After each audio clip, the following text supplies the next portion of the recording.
At the end of the day, all of healthcare is going to be molecular. I want GenomOncology to be a core part of that, at least from a knowledge perspective, if not from a bioinformatics and analysis perspective. I think we have the software and the people and the expertise to help people do that. And then the goal is, how do we make it so the provider, right? That's the industry lingo for the oncologist or the treating physician.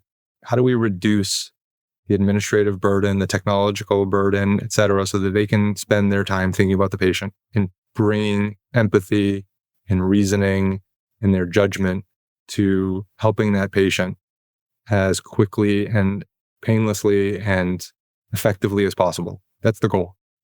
I've lost lots of folks to cancer in my life that I love. I want to help be a part of that solution to help.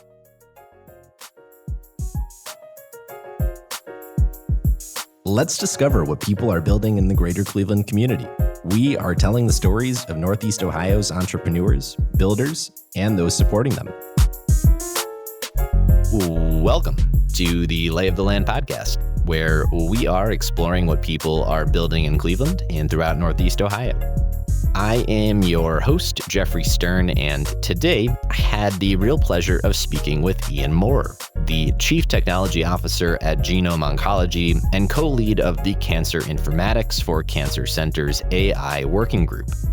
With over 2 decades of software experience, Ian has led GenomOncology, a Cleveland-based software company, in their pursuit to provide the healthcare community with data-driven insights to improve cancer care and strengthen precision oncology programs by transforming valuable but unusable data into actionable oncology treatment options and strategic insights.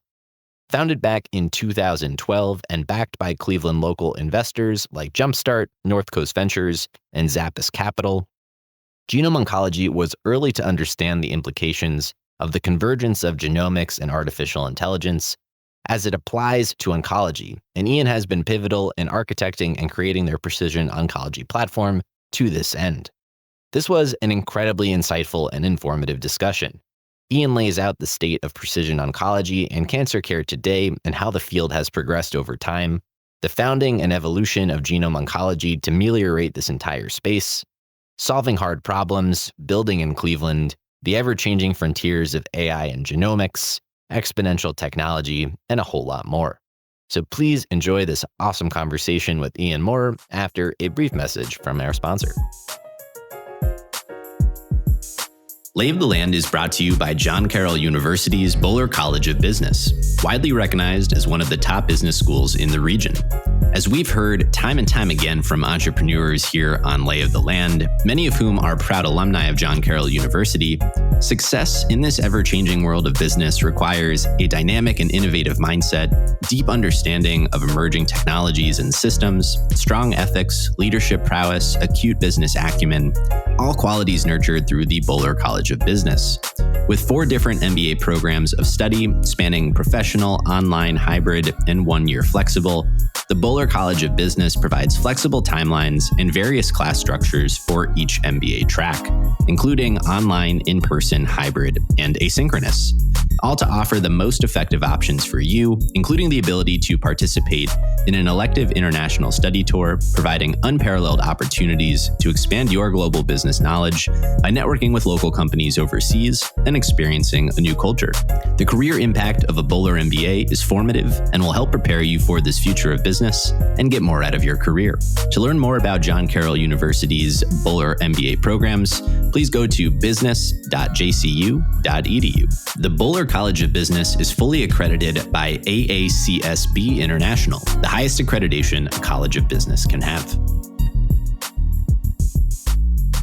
So I was thinking about where a good place to start our conversation may be. And whenever I think about genomics, my mind goes to the exponential nature of technology, which for a long time has been a curiosity of mine, really stemming actually from the investing world. But there's this woman, Kathy Wood, who runs an investment firm called ARK, and that's actually not so relevant. But what is yep.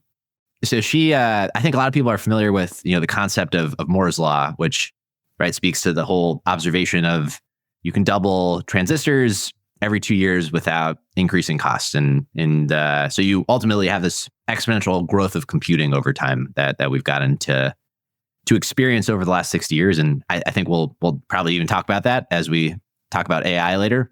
But she introduced me to this concept of Wright's law, which is kind of a kindred observation, a corollary to Moore's law a little bit, that speaks more generally to costs falling constantly for doubling of production.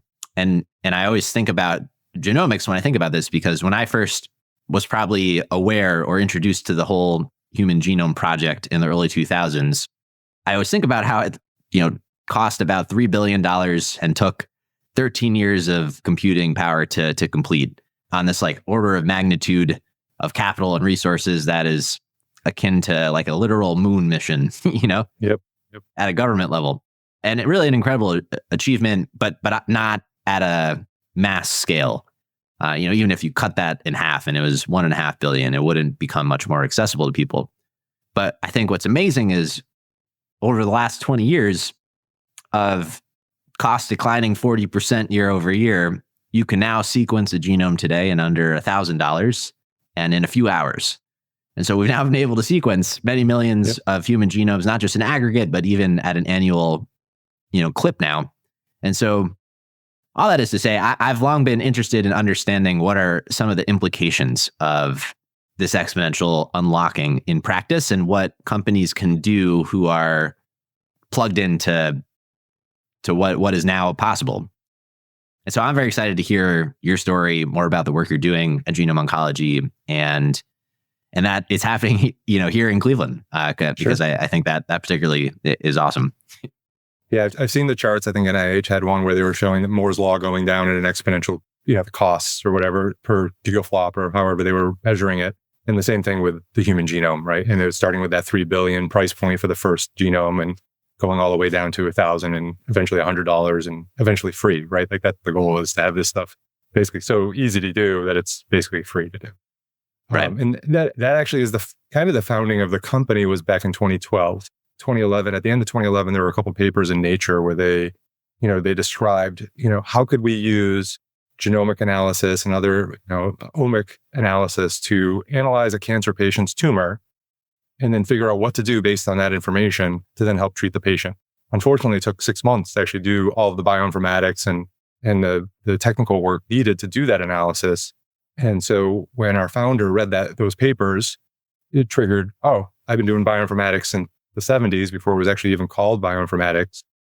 And we could go ahead and we could solve that problem here in Cleveland with folks he knew. So that was really the founding of and the joke at the time was really, $100,000 genome and $100,000 analysis, right? So yeah, great, you can do that. You can get the ACs, Gs, and Ts off of a next generation sequencer, which was the devices that kind of emerged in the mid 2000s, led by Illumina and Thermo Fisher. But actually doing the technical work to understand what those mean, that's a good technical challenge. And we could work on that. And that's really the founding of our company. So we were talking before we pressed record here about our mutual friend, Akash, who used to work with you at GenomOncology. And I had asked him, what question or topic should I be sure to ask you about? And he brought up your philosophy around explicitly opting to chase and follow the hardest problems. And to me, that felt like a great place to kick off, understanding a bit more about what motivates you and how you came to be doing the work that you're doing. And, as a seg to Genome, which we'll get to, but really in reflection on your whole journey. Yeah, that's great. The hardest problems are definitely kind of my North Star. It's what I enjoy working on. I enjoy working on the hardest possible problems. I honestly get bored if it's something that it's kind of like, make another website or what have you. And so in the 2000s, I did do some hard problems around e-commerce, which was basically like, how do you get money from a credit card, or how do you ship something to a person? And those were hard problems in the 2000s. They're not hard problems anymore, right? Shopify and Amazon or whatever have kind of solved them. So I was getting a little bit restless. So when my friend Manuel started this company and told me about it, I approached him and said, "Hey, I gotta join you. I gotta work on this because it sounds like something interesting and something fun to do." And so when it comes to building a company, creating value, software is an unbelievable, marginal utility, right? So you can create something once and then sell it unlimited amount of time, which is great. But to sell something in software that's actually useful and something that actually solves a really hard problem, that's how you differentiate yourself. That's how you have a moat of any kind, right? And so the hard problems are really what I gravitate towards, because I know that that's where our clients are. Our clients are going to need us.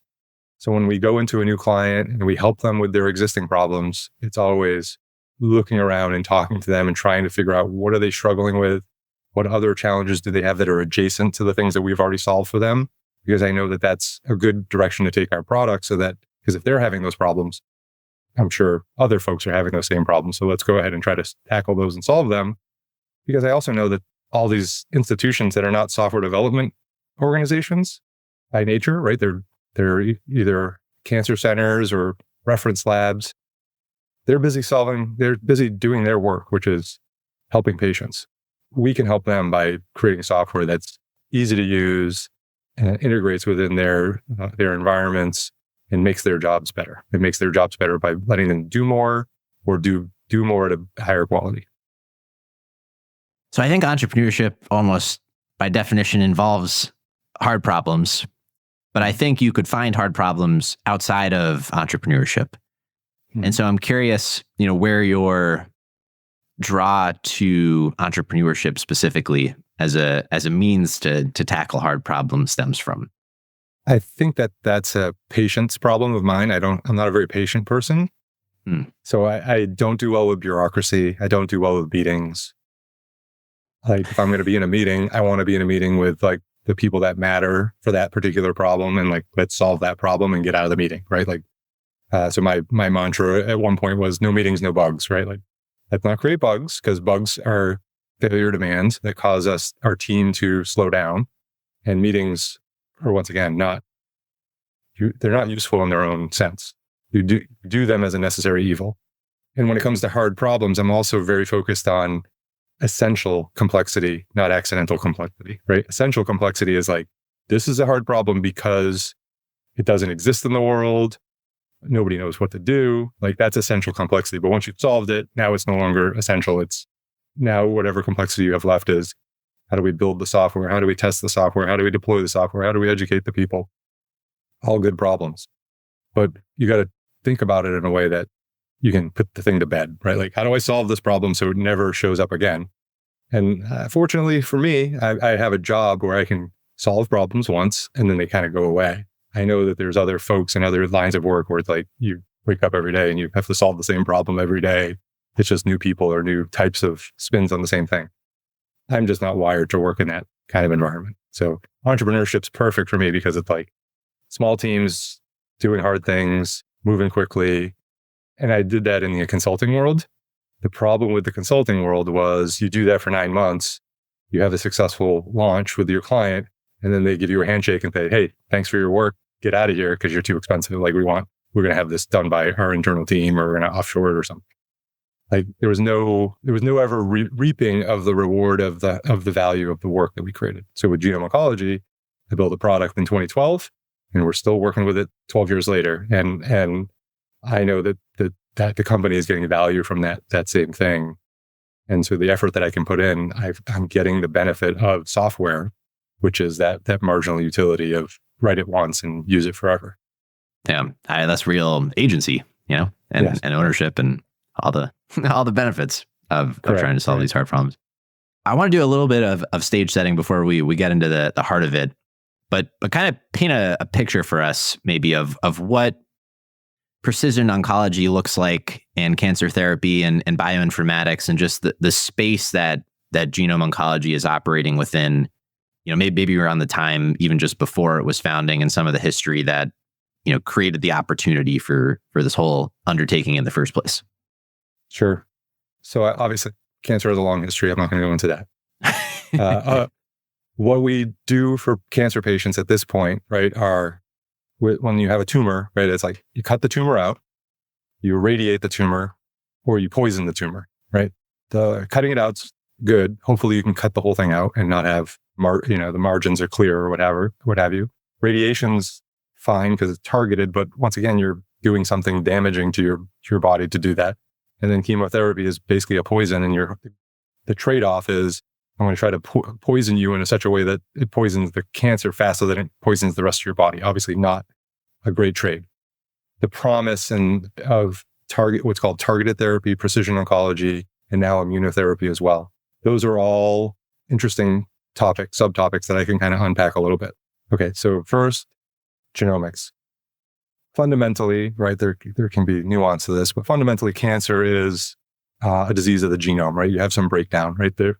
If sunlight hits your skin in a very specific way and it changes a DNA base pair from a T to an A on a certain chromosome, on the seventh chromosome at a specific position, it's going to change the mutation of a given gene from basically from a V to an E. And this is a specific type of mutation that's happened. That's going to cause that cell to continue to reproduce and not die. So now the question becomes, okay, so you take that tumor, you can actually cut the tumor out, and then you can actually sequence that tissue. You can do the DNA sequencing on it and understand, okay, we do see that change that goes from a V to an E here on that particular chromosome of that cancer cells. Well, there's targeted therapies for that, right? There's actually FDA-approved drugs that will help people with melanoma fight that particular type of cancer. Yeah. So that's the precision part, right? You're looking at the data for a specific patient and you're giving a drug that's targeted at that specific patient's exact disease type, not just class of disease. Another thing to recognize, right, is cancer is not one disease. It's literally thousands of diseases that are in these ontologies of medical ontologies. Okay, so that was targeted therapy. We talked a little bit about sequencing, genomic sequencing, and there are different versions of this, but genomic sequencing can actually look at small areas of the human genome, just look at specific what are called hotspots, specific areas of interest based on cancer that we know. There are genomic tests where you actually just look at the genes of specific cancer diseases. And then there are whole exome where you're looking at the protein and coding sections of the genomics, and then the whole genome processing. Eventually, we're going to get to the point where we're just testing everything because it'll be so cheap and you might as well just test it all. And then by testing it all, you'll also have a baseline where you can actually say, okay, that person's, germline's here. And now as things evolve over time, we'll be able to learn how your genome and transcriptome and all these other types of omics evolve over time. We'll be able to measure it and we'll be able to help treat patients more effectively. And then the last part is the immunotherapy. Immunotherapy is really the idea of, cancer is good at tricking your body, right? Not only is it tricking, causing itself to grow, but it also tricks your immune system to not fight it. There are ways of kind of amping up your immune system or giving it information to then have it more effectively fight the cancer. So that's another tool that has really evolved over the last 10 or so years. And so GenomOncology is really in the business of helping providers know what the options are. Providers are, clinical oncologists and molecular pathologists help their patients better. And I can tell you more about the ecosystem of our tools and knowledge that we have in our system. No, absolutely. I'd love to hear about those. Maybe as a way to approach those. I'd love to understand, though, at the onset, it feels like the possibility, the breadth of things that you could have possibly chosen to tackle is enormous. Mm-hmm. At the beginning, under this umbrella problem space. How did you know which problems to start with on the analysis side? Yep. And what did that actually look like at the beginning? Yeah. So what it looked like at the beginning was what data was available. So we actually were able to, there was a project called the 1,000 Genomes Project. We downloaded all that data, which was basically the full genomic, makeup of 1,000 patients. And then we actually built a prototype solution that we called our research application.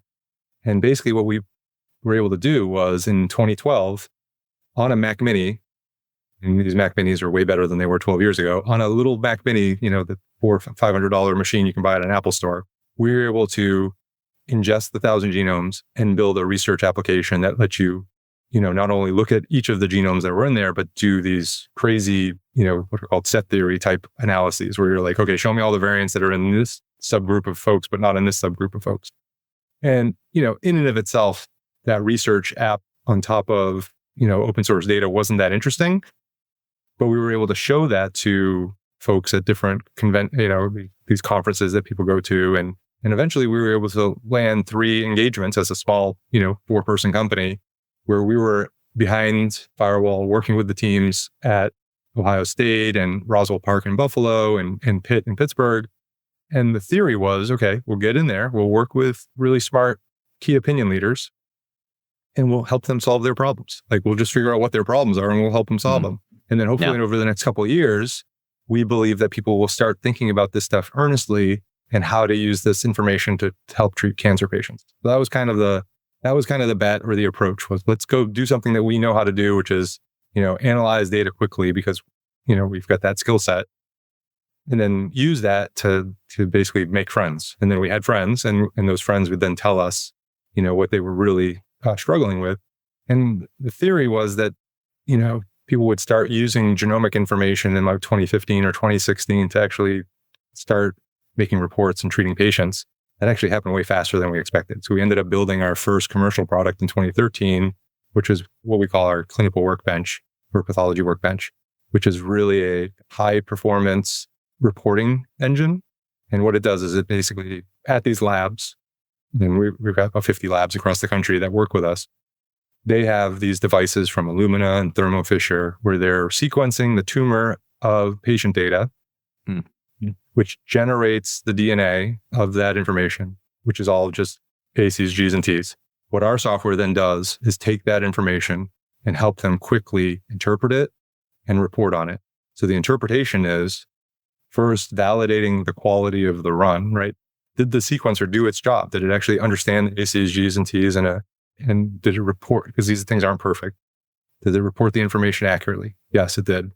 Great. Next step. For each variant, is this a good variant or a bad variant? Is it benign or is it pathogenic?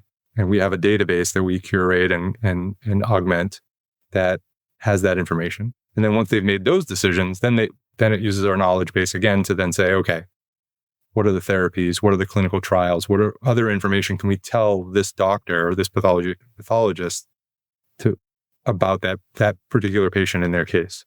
So that was the goal. So at the very beginning was, let's build something that's useful, make friends, and then try to figure out where their next problems are, and hopefully be ready to take this thing and make it useful in clinically helping patients. It's such a sound strategy. I feel like people overcomplicate the process a lot. But yes, if you ask people what their problems are and they tell you, and then you help solve them and you build trust. Correct. They keep. Yep. That was it resonates as part of my own journey as well. That's where it came from. It's just asking people. For sure. Yeah. And Paul Graham, I used to read the Paul Graham essays all the time, and it's just about getting out there and talking to people. I'm a software developer. I'm more introverted than most. And, going out and talking to folks is not necessarily my first choice on what to do every day, but that's the best way to learn. It's like, find out what their problems are, and then try to help them with their problems. And that's how you can actually make something that's commercially viable.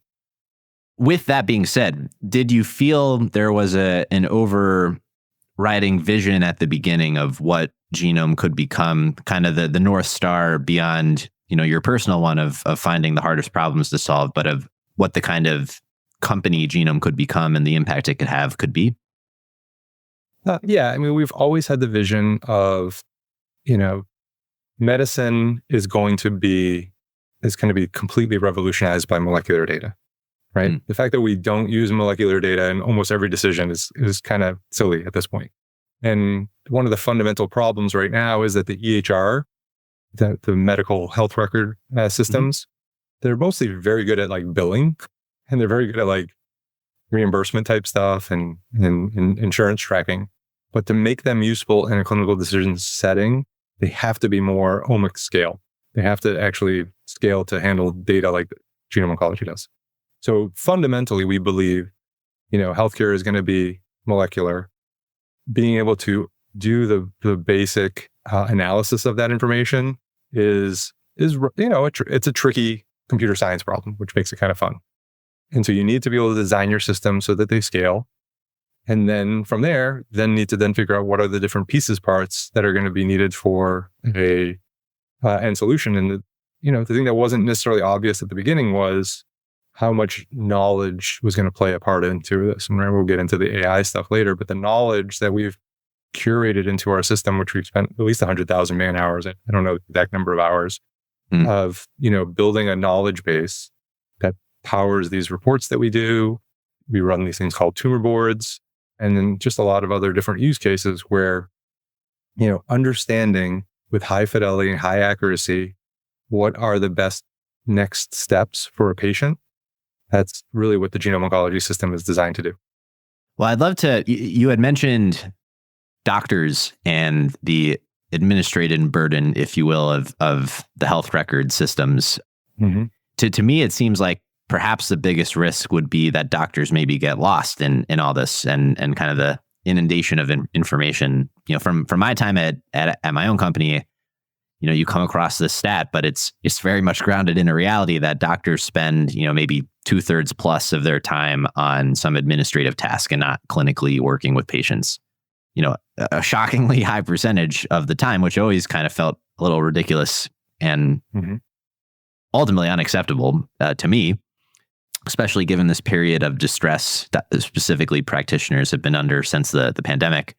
But I'm curious how doctors are supposed to keep up with the vast amount of information that, you've mentioned related to all these things that they need to keep track of, from the genomic tests to the clinical trials to new drugs, in the wake of thousands of different types of cancers and mutations. Can you speak a little bit to the world of doctors and where GenomOncology has positioned itself best to navigate, actually serving patients who are going through this stuff?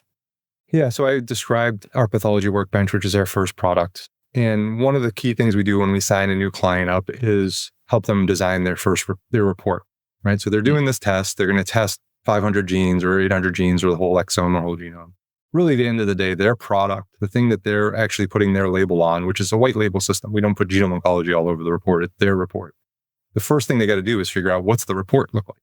And there's many considerations. Like one consideration is just completeness of information and regulatory compliance and other things that they need to do. And that's why the reports can be like 20 pages or 80 pages long, right? But really the most important thing is, what do you put on that first page?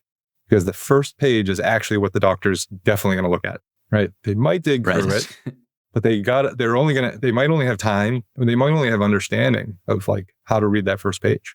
So really designing that first page is critical for those new engagements.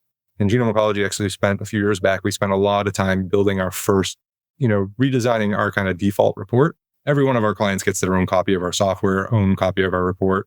We've designed our system in a way that it's like automatically deploys and it handles all these customizations that I just talked about, even though it's, at all these different clients. But they can all have their own report.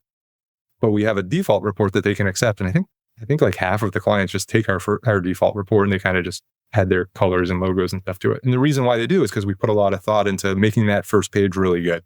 And that first page has to be really good from like, what are the most critical information? Well, most critical information is, what biomarkers did I find?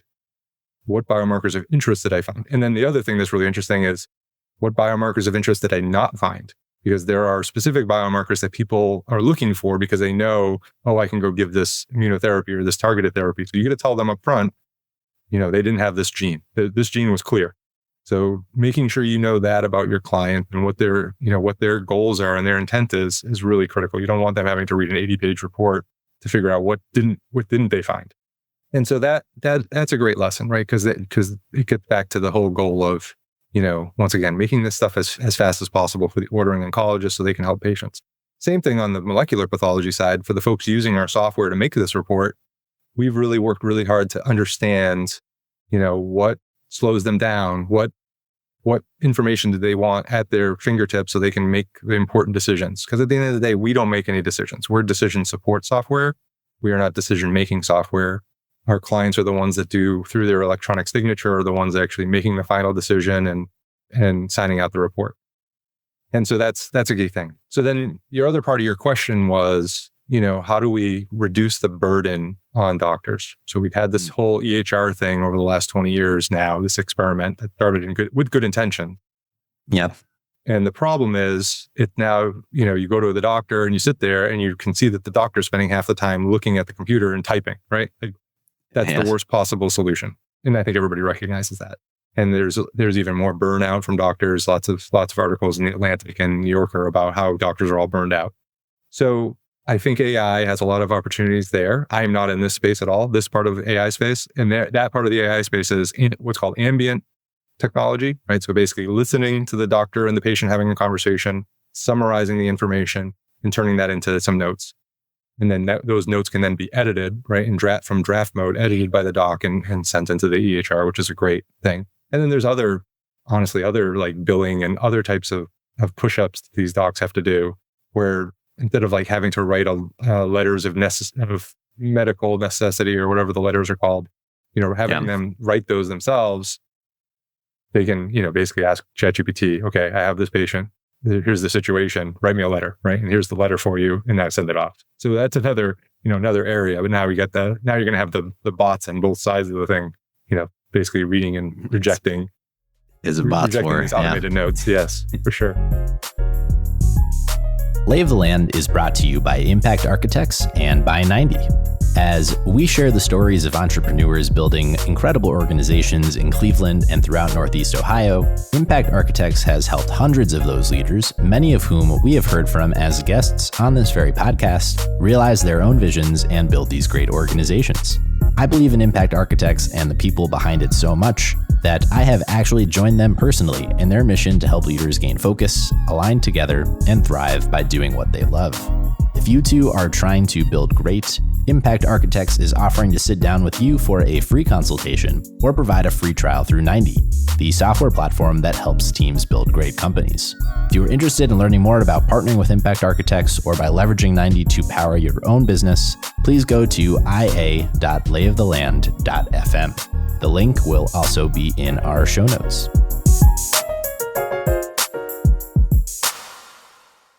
So I'd love if, I definitely want to unpack the artificial intelligence side of this with you and maybe where a lot of this is headed, but take us through kind of the evolution of GenomOncology as a company throughout this kind of product offering. So we started in 2013 with Pathology Workbench, and we grabbed some early adopters, right? And we saw real quick uptake, signed a lot of new deals. And I think once we actually hit the Clayton Christensen, whatever the valley is between your early adopters and your late adopters, I forget those terms. And from that book, we hit a little pause there in the middle of the 2010s. And we started looking for other opportunities, like how else can we take this technology to market, and where else could we be of use? And so the Cancer Center was an obvious next step. So one of the key things that I ended up doing, so we built this Pathology Workbench. It does reporting. There's a knowledge base that's part of that. So we actually have a system to let our team curate knowledge to then populate that report. We had folks that were coming to us and saying, hey, we just want that knowledge. We don't actually want to we're not a pathology lab. We don't need to do reporting. Can you just give us access to that knowledge? And I realized, there's another product here. Like, we can't help them right now, but what's that product? So the first product I built was what we call our API or API Suite, application programming interface, which means a computer now can just talk to our knowledge base and ask questions to it. And what that unlocks is our clients can now build solutions that now have the GenomOncology inside of it, right? The old Intel inside mantra, where they can actually use our knowledge base using whatever bioinformatics, database they have or knowledge that they have or whatever use cases they have. They can now use our knowledge base to power whatever solutions they have. And then we have quite a few clients that do that. And then as well, we have now also built our own solutions on top of that API. So we have a solution for what's called a tumor board. And this came out in the late 2010s. The tumor board is what happens at a large cancer center where that really hard cases are discussed maybe every week or every month or so, depending on the size of the cancer center. And so what happens at a tumor board is usually it's a cross-disciplinary group, surgical, pathology, that kind of thing, all on one WebEx or one Zoom. And they're all talking about hard cases. Well, our software helps because it can basically do all the Google searching for everybody, right? Rather than having everybody on their phones Google searching, our software is there driving the presentation, dealing with the information, making high level, recommendations of content. And then the experts in the room can then look at that information, dismiss information, highlight, select information, and make a report, make a recommendation for the treating oncologist. And then we also have tools for treating oncologists and clinical trial folks. Less than 5% of cancer patients end up on clinical trials. And that's bad for a couple of different reasons. One, that means we're not furthering along the knowledge collectively on which of these drugs could be helping cancer patients quickly. Yeah. And also there's an access problem, right? The folks who do get on clinical trials more often than not have, privilege, relative to the folks that don't get on clinical trials. So we need to open up access to these clinical trials. Our software can actually help with clinical trial matching and recruitment and enrollment and accrual through a variety of different ways. Matching a patient to a trial is actually a very difficult task because it's not only is the trial open, but is the patient have the right disease type? Is the patient healthy enough? Does the patient have these specific biomarkers? Has the patient not had or has had some prior treatment? All those types of criteria need to be evaluated and match-made against the actual trials themselves. And you can have more than one trial at a time. Keeping that information in your head is not really possible. What our software does is it actually does that problem. It actually can solve that problem. So we can do it at scale. Meaning if you have a, cancer clinic where you're, taking in 100 patients each week and doing the genomic testing, our software can be running in the background, analyzing patients and identifying potential matches. Hey, we have 20 trials ongoing. We got these 100 patients of these, 2,000 combinations. Let's go ahead and we've highlighted, 15 things to go look at. So rather than having to have a human do that manually, they can use our software to kind of do that matching. And so that was the next evolution of our software, is really getting into the clinic and using our knowledge base to power these different use cases.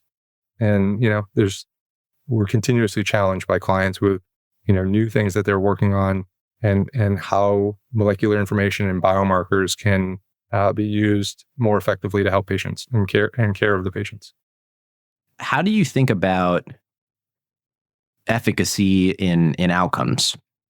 Like it ultimately, relative to where a doctor might be without the ability to use GenomOncology, what is the effect of introducing what you guys have built into the equation? Great question. Problem is we don't have access to all that data, right? So that's the challenge. So we've done, trials, or I guess not necessarily the right word. It's not typically a clinical trial, but it's basically a research initiative with clients, using our software and understanding, how does our software help in the ecosystem of decision support?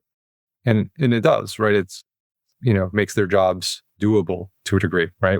We've done backwards analysis where it's like, we did clinical trial matching for a year before bringing in GenomOncology. Now with GenomOncology, we would have identified, 50 or 100 more patients than we could identify just by hand. So there are, discussion points like that. But unfortunately, it's really difficult at a cancer center to really understand the final destination, right? Tracking progression-free survival is the terminology that they use in a clinical trial without a clinical trial, because that's the mechanism by which, these things can get FDA approvals for drugs, for instance. Unfortunately, GenomOncology can't afford to run a clinical trial at that kind of scale, but we'd certainly be interested in working with institutions that are looking forward to doing precision oncology-based software interventions and doing it in a systematic way, right? Because you kind of have to do it in parallel, where you do, here's 1,000 patients that we're going to serve this way versus 1,000 patients that we're not going to, and to actually get that raw data and to do that analysis. But in general, we look at our success as being, we don't lose clients, right? So, 98% retention rate of clients and really high net provider scores, I guess is what they're called, NPS scores. So we look for those types of metrics to help guide us and make sure we're doing the right stuff. And then we're always also interested in doing, deep studies with folks that are interested in that. So what are the implications of AI on the work that you're doing?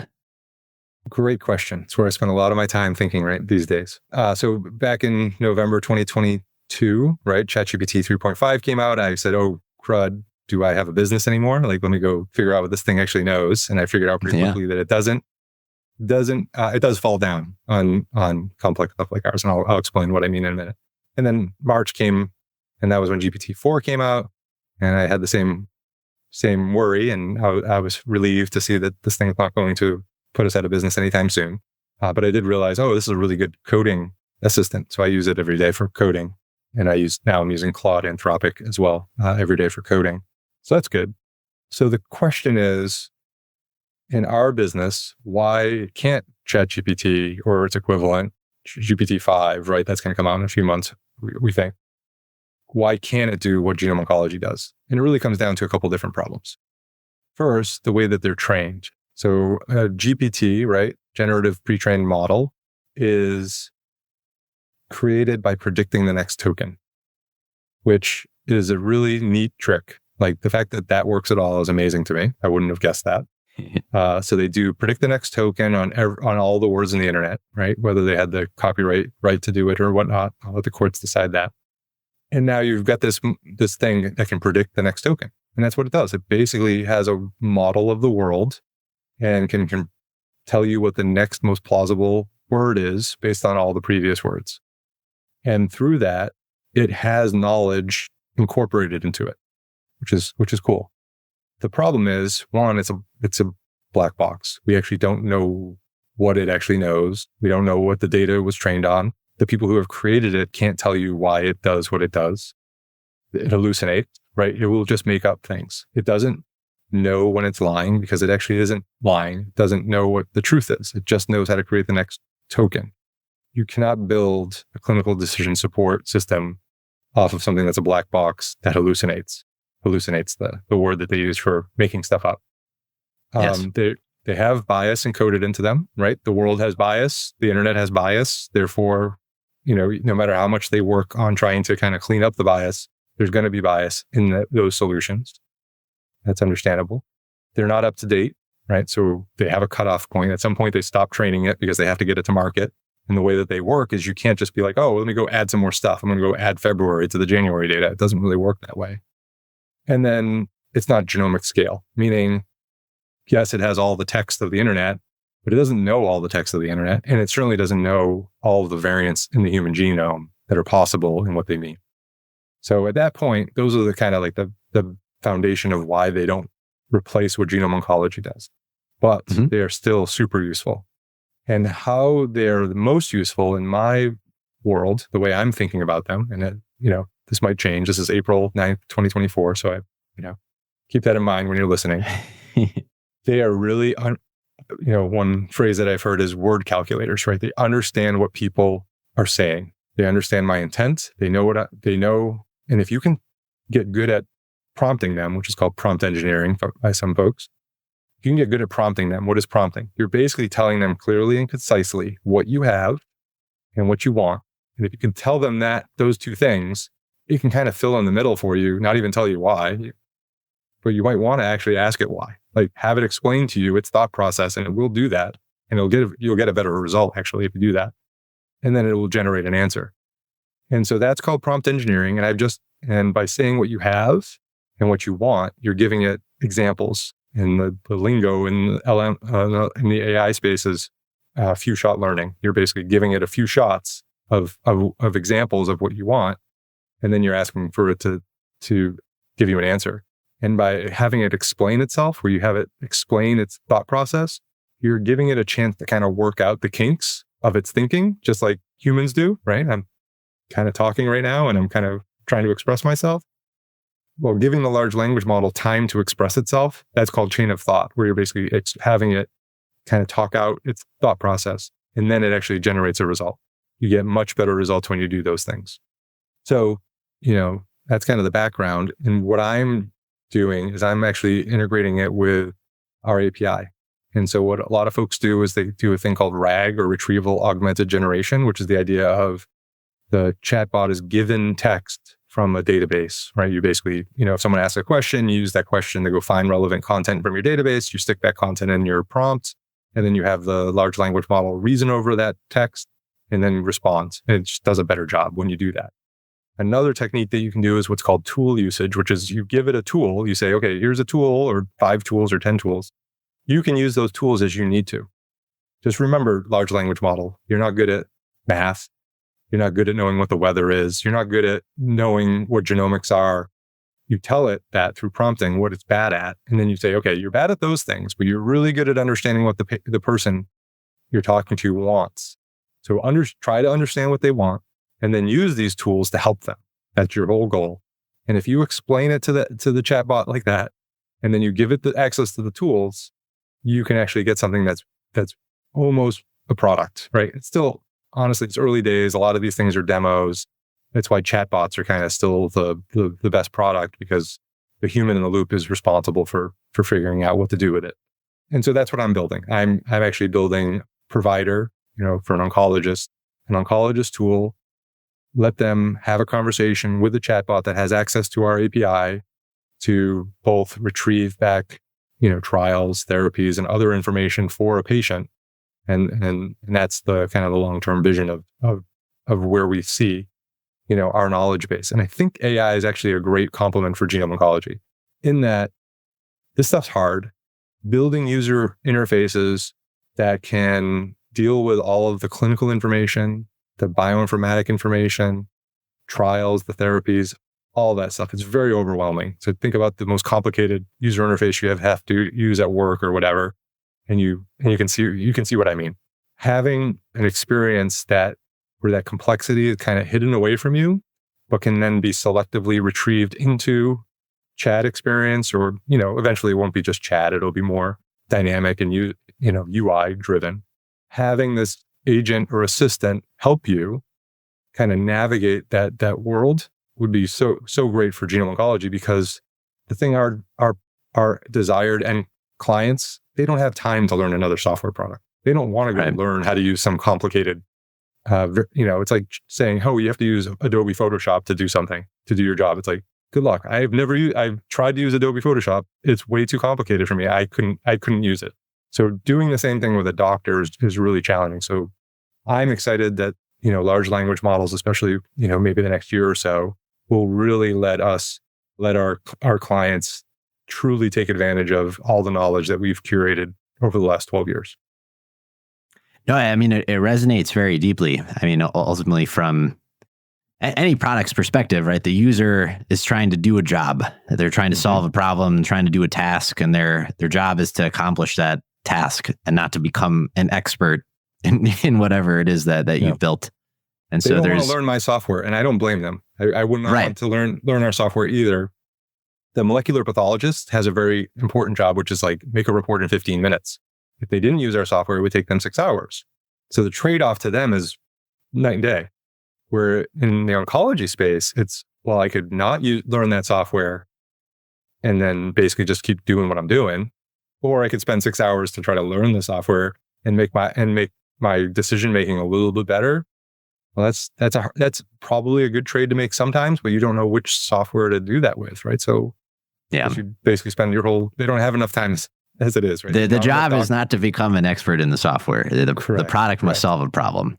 Exactly. And what's really interesting to me about all your perspective there is, I mean, you mentioned at the beginning, we talked a little bit about Moore's law, Wright's law, the exponential cost declines of this technology, and maybe the trite saying in your industry that, we're down to $100 sequencing now, but it's thousands of dollars for analysis.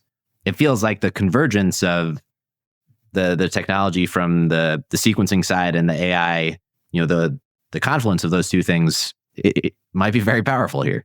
Yep. No, agreed. And one thing, if people are going to remember one thing, large language models don't search.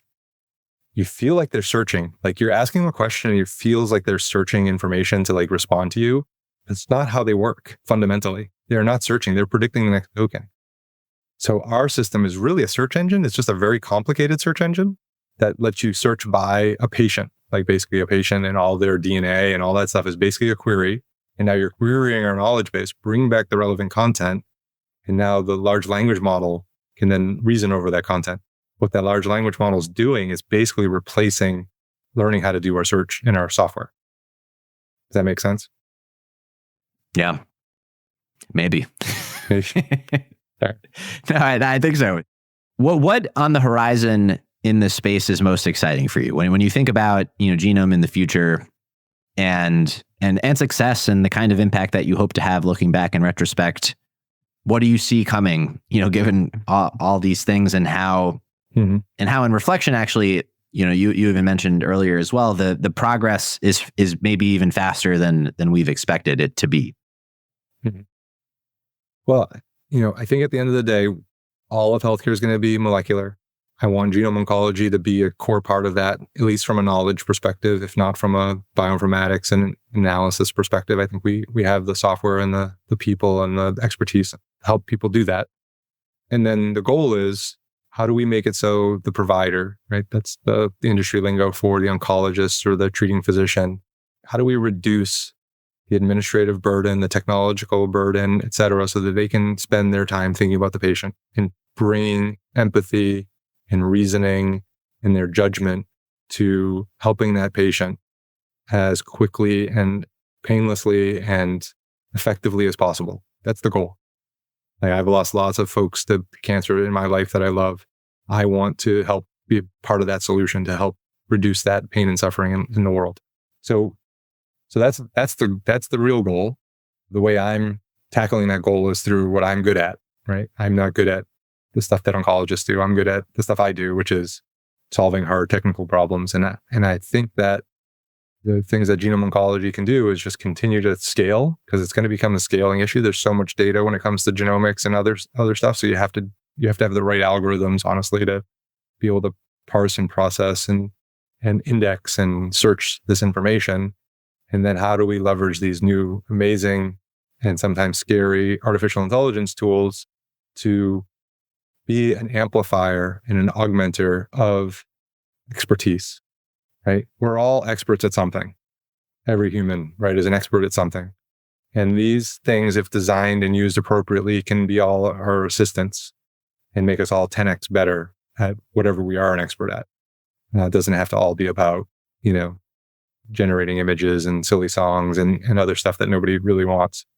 It's really about helping humanity, solve our most difficult problems. And I think that's where GenomOncology is going to be a major contributor to. You had mentioned your one takeaway for AI. I'm curious if you were to offer a similar takeaway for oncology and cancer. Having spent the last decade working in this field, what is something that you wish more people understood about it that maybe we don't?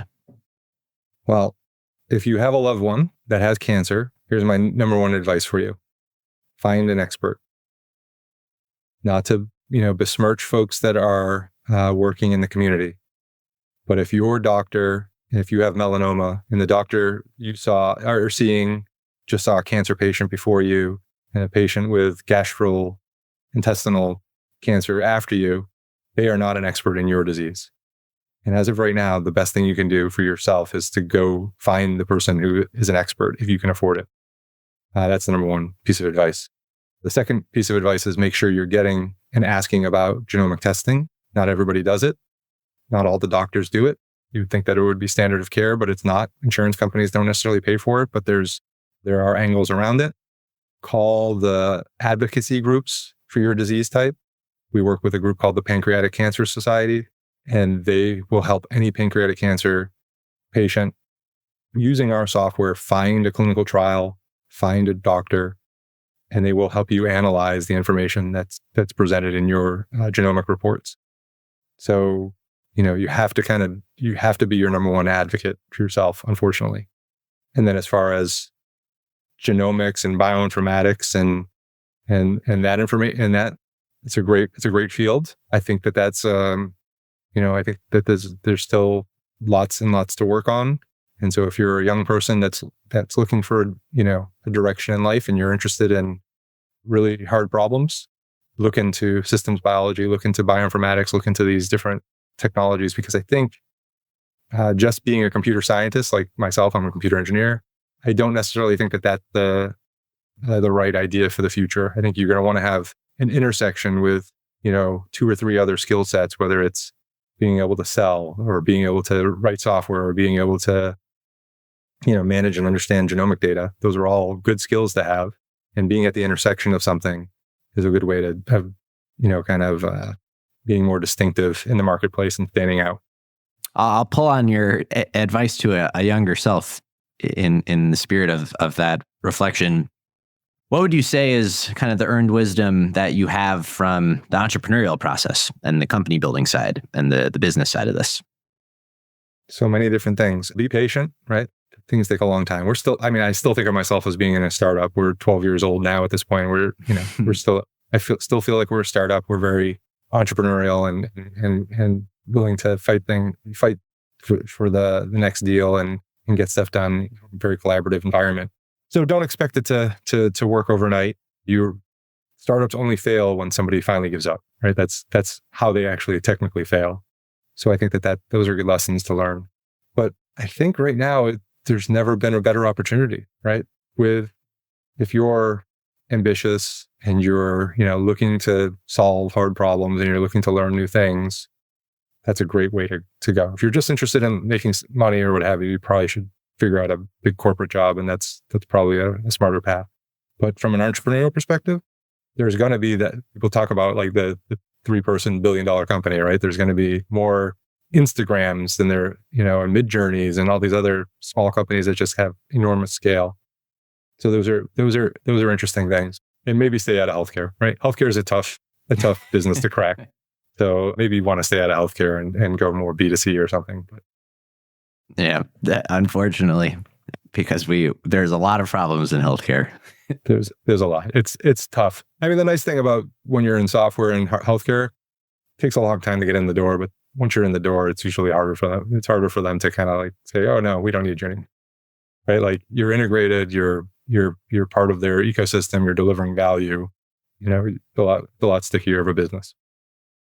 Well, what do you feel is left unsaid? I mean, I'm sure there are many things, but in reflection on your personal journey and building GenomOncology. I said a lot. Cleveland's a great town, so we didn't talk about Cleveland at all. I do love Cleveland, and I hope to see more investment, more interest in technology and innovation within Cleveland. Come to the Cleveland and big data meetups. I think that those might be emerging. I heard a rumor at least. So there's a good local development community, technologist community. So even if you're not a software developer and you're interested in those topics, look them up on meetup.com. And otherwise, find me on social media and let me know if you have any questions. Perfect. Well, I think we can bookend it then with our traditional closing question, which is about Cleveland. Mm-hmm. For a hidden gem in the area, something that other people should know about that maybe they don't. So Lakewood in general. So I moved to Lakewood 25 years ago and I love it. I know you're Ohio City, which is pretty solid. I might reconsider that. But Book Brothers in Lakewood, that's my go-to bookstore. So they actually have a used bookstore on Madison, and he's curated it. Like the owner of the store is definitely curated. You can tell that it's not your average, kind of half price book type store. It's got interesting stuff, interesting reads that you wouldn't find anywhere else. Oh, I love it. That's perfect. Well, I just want to thank you again for coming on, for sharing your story. It's it's long been fascinating to me, this kind of work, and I love that you guys are building it here. That's great. Thanks, Jeff. Really nice to meet you. If people had anything that they wanted to follow up with you about, where's the best place for them to do it?